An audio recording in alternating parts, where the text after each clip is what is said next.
বহুদিন পর new year পার্টির আগে নীল আদ্রিতার কাছে এসে একটা গিফট প্যাক দেয়।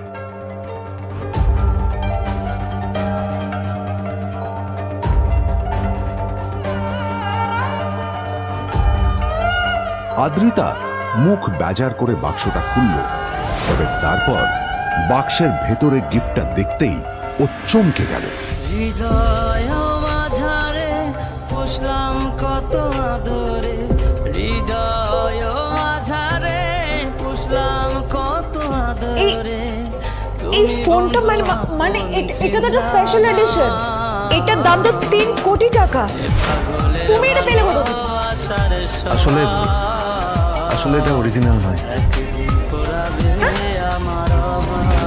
আমি ওই ফোনটারই একটা কপি এনেছি।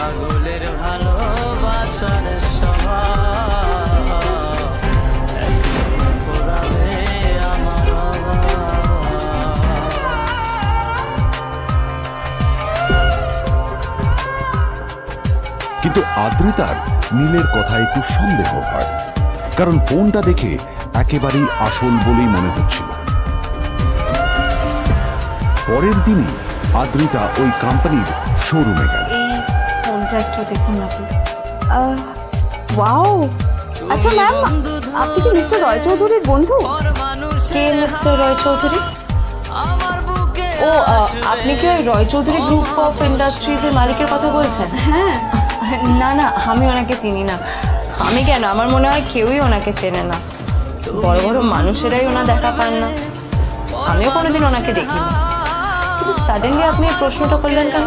অ্যাকচুয়ালি ম্যাম, আপনার হাতের এই ফোনটা আসলে এটা ফোনের স্পেশাল এডিশন।